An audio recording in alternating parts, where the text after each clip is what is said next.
My biggest frustration is when I see content that is so clearly copy pasted that it says, certainly I can write you an article about blah. And then they copy and paste that part too. You're like, guys, could you put in some effort, any effort whatsoever to review this? And I think we are kind of short circuiting our critical thinking and processing.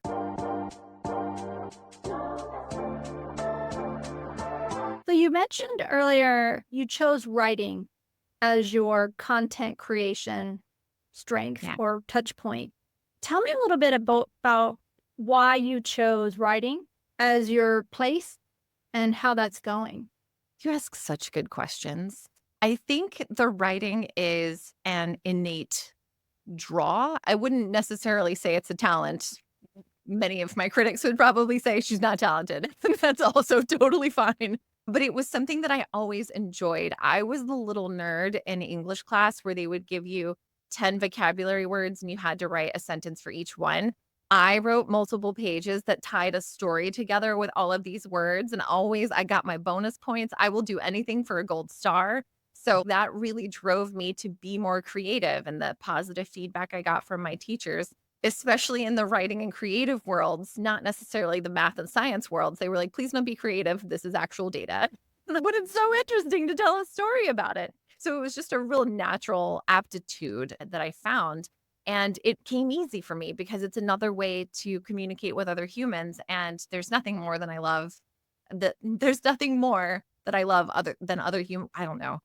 I love other humans. I love connecting with people, especially good people, but you don't know if they're awesome or not awesome until you actually connect with them. So I proceed on the assumption that they're going to be awesome. And then I'm always surprised if they're not. Sure. And how do you feel the world of writing is being affected by AI and tools that are seemingly writing things for you? That is a really fun question because you're right. We are in an evolutionary period right now for writing and generative AI because it's so documented. It's something that these machine learning algorithms can actually grab onto and start assessing what words might likely be next. The first attempts at generative AI writing were pretty trash, but they are getting really, really good. I actually use AI with some of my writing. I've been testing out different things. Something I have found helpful that would be helpful for anyone to learn from is the Hemingway app. I am a wordy bee. I will use 25 words when 10 will do because I have a very rich vocabulary. And for some reason, I love using it. But that doesn't make my content accessible to everyone. So a lot of the folks that I'm seeing out here are not college degree. I also don't have a college degree. I just read a lot. But not everybody has spent their life stuffing books under their shirt. So when your parents kick you outside and lock the door back in the elder millennial days where it's drink from the hose, you're fine. I would read all the time. I read well above my level. And that's given me a bit of an edge in this world of AI content. I see folks who would love to get into writing and they're using these tools, but they are not editing any of the content that comes out. And that's not writing. That's just asking the machine to barf out something. What I'm really loving is the tools that help you find citations for content.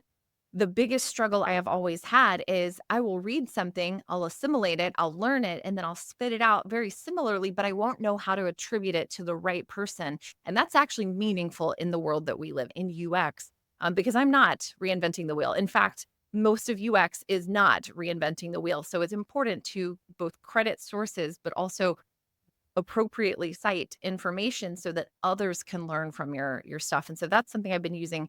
Jenny.ai. I'm still testing out to see how accurate it is. It tends to pull from very popular articles as opposed to more niche content, but I'm exploring what that looks like so that I can also continue to learn, because when you find a citation, well, then of course I'm going to go read this abstract or something. Ooh, let me go read this article, learn more about something.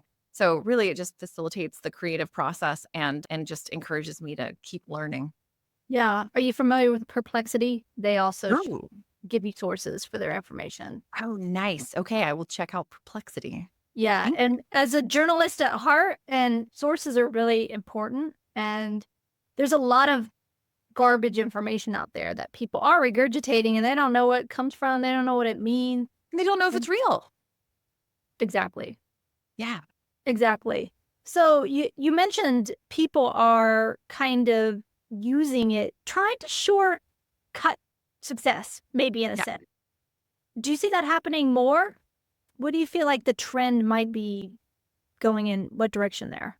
Oh, okay. I am seeing it more. I think it's unfortunate when I'm seeing it on established websites. You and I know that there are some words that we're tired of seeing this because it's crucial or it's whatever, because we know that that almost certainly came from an AI or a generative prompt. My biggest frustration is when I see content that is so clearly copy pasted that it says, certainly I can write you an article about blah. And then they copy and paste that part too. You're like, guys, could you put in some effort, any effort whatsoever to review this? And I think we are kind of short circuiting our critical thinking and processing. If we were to hand everyone an SAT test right now across the board, we would see scores at least marginally lower than in previous years because we are so overwhelmed with information as humans, as a society, and it is difficult for us to cognitively process all of it. We are taking mental shortcuts as often as possible so that we can try to keep up and not be overwhelmed and consumed by data. But because of that, we are taking the shortcuts of, I'm sure it's fine, and then copy and paste, and it's not actually fine. And if there was any advice I would give someone, especially as an early career designer, it is do not take the output of any generative AI exactly as it is. If you need to, and it feels like, well, it's close enough, take it to a word editing, break it into sentences, not a paragraph, but break it into sentences, reduce that cognitive load for yourself, and then read it out loud. You will be surprised at how dumb you sound, just you in a room, when you read it yourself and you're like, oh, well, that's not at all what I meant to say. But because they're not taking that one extra step and they're willing to just throw it out into the universe, yeah, I don't know how we're going to clean this up because what's on the internet stays on the internet. The opposite of Las Vegas. That's true. Unfortunately, the Wayback Machine will capture that. And now we are training future generations of children, humans, and AI to rely on information that is likely and or possibly not true. Right. Yeah, it's funny. Today, I asked some members of my team, what are some of the biggest challenges you are having on this UX team? I was just kind of Wow. getting some ideas. Good And manager. a couple of people, it was very obvious they had typed it into ChatGPT because no one writes with a bullet point, a bolded word, colon, and then a little descriptive sentence. That was such a telltale. Now, it wasn't the Yeah. full 10 that Did it give you the double star, ChatGPT the gives you. double asterisk too? You're like, okay, seriously, you couldn't have formatted that so the markdown. No. They Okay. they took their 10 bullet list and cut it down to 3, but I was like, "Wow, you had to ask GPT what your biggest problems." Right, which means you don't even have the self-awareness to check and go, what are my problems? We're shortcutting the first, which is the idea generation stage. You take this word prompt, your question, and go blah into ChatGPT, but you don't think, wait, is there anything more that I need to add to this? And part of that I do think goes to this is not your team. This happened on my team too. Let's be real. And probably most people's teams. We are so swamped with work. And I don't think anyone truly understands how much time it takes to do anything anymore. It's very difficult to scope anything because we're constantly struggling with Miller's Law. We're trying to maintain. Here's my personal life. I got to worry about dinner and oh crap, you have the laundry and camp starts in 2 weeks. I got to write a check for that for my kids or whatever.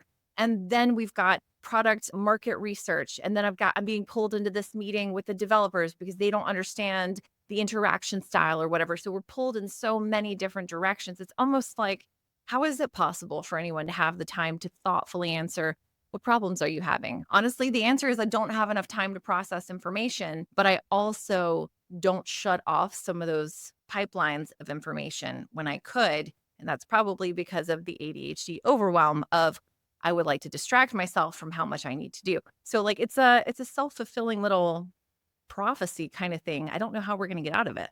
Yeah, that's really true. You've got Teams and email on your phone and, "Oh, wait, that's right, I was gonna watch this video, and, oh, yeah, I was gonna check this side How out." many tabs do you currently have open right now? I'm embarrassed to tell you. I have Right. multiple screens minimized with multiple tabs in each of them. I'm like, I'll get back to you. Yeah, maybe. that's it. It's multiple browsers, multiple instances. Yeah, It's it's a bananas. We're just trying to survive it all, and then we wonder why all we wanna do on the weekend is watch YouTube videos. It's because our brain is trying so hard to reset and help us live our healthy next day, but it's not really working great, and I'm just like, I interrupted myself with a thought to say, and I'm not sure how we're going to solve that with an ever evolving tech landscape. We're just building more and more and more tools to assist us with what we actually need to do, which is reduce, reduce, reduce. right. Yeah, that's true. Check out all my interviews with industry leaders on BlatzChatz.